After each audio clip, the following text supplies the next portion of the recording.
Magandang araw mga kababayan. Narito na ang pinakabagong weather update natin ngayong araw, October 5, 2025, Sunday. Naging ganap na bagyo na ang low pressure area na minomonitor natin sa may silangan ng extreme northern Luzon. Nasa labas pa din ito ng Philippine Area of Responsibility. Alamin natin kung may pagbabago ba sa galaw at lakas nito. Para naman lagi kang updated sa lagay ng panahon, i-click mo lang ang subscribe button. Batay sa huling datos ngayong umaga, si Typhoon Matmo, ito yung bagyong Paulo dati, ay matatagpuan sa layong 930 kilometers sa kanluran ng extreme northern Luzon. May lakas ng hangin na umaabot sa 140 kilometers per hour malapit sa gitna at may bugso ng hangin na hanggang 170 kilometers per hour. Kumikilos ito pakanluran, hilagang kanluran sa bilis na 25 kilometers per hour. Samantala, ang low pressure system na minomonitor natin ay naging isang bagyo na nga at meron itong international name na si Halong. Isa na itong tropical storm. Ito ay nakita sa layong 2,190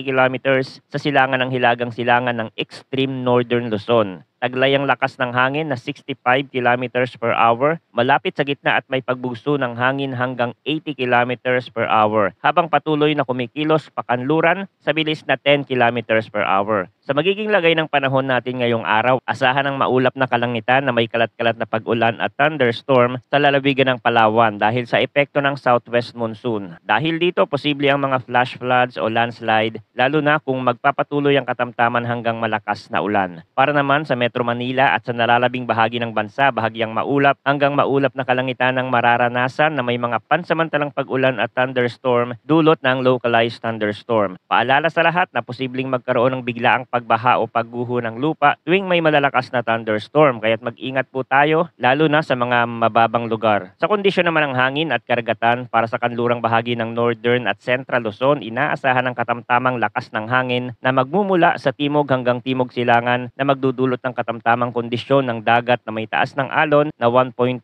hanggang 2.5 meters. Sa hilagang bahagi ng Luzon, gayon din ang inaasahang sitwasyon, katamtamang hangin mula sa hilagang silangan hanggang timog silangan na may parehong taas ng alon. Samantala, sa southern Luzon at kanlurang bahagi ng Visayas at Mindanao, asahan ang banayad hanggang katamtamang hangin mula sa timog kanluran hanggang hilagang kanluran, kaya't ang karagatan ay magiging bahagyang maalon lamang o may taas ng alon na 0.6 hanggang 1.5 meters. Sa nalalabing bahagi ng bansa, bahagyang maalon din o banayad lamang ang kondisyon ng dagat dahil sa mahihinang hangin na nagmumula sa hilagang silangan hanggang hilaga. Ngayon, update tayo sa paparating na bagyong tatawaging Kedan kapag pumasok ito sa loob ng Philippine Area of Responsibility. Ayon sa mga pinakahuling datos mula sa mga international weather model, inaasahang kikilos ito pakanluran at posibleng pumasok sa PAR sa susunod na mga araw. Gayunman, base sa kasalukuyang forecast, hindi ito inaasahang lalapit o tatama sa kalupaan ng Pilipinas dahil kikilos ito pahilaga at maaaring lumihes papunta sa direksyon ng Taiwan o Japan. Pero gaya ng paalala ng mga eksperto, dahil ito ay nasa maagang yugto pa ng galaw, marami pang pwedeng mangyari at magbago sa track at direksyon nito. Posible itong tumaas pa o bumaba ang direksyon, kaya't hindi dapat maging kampante. Mahalaga ang patuloy na pagmomonitor at pagantabay sa mga susunod na ulat ng panahon dito sa ating channel para sa pinakabagong impormasyon. Maraming salamat sa inyong walang sawang pagtutok at palagi po tayong mag-ingat.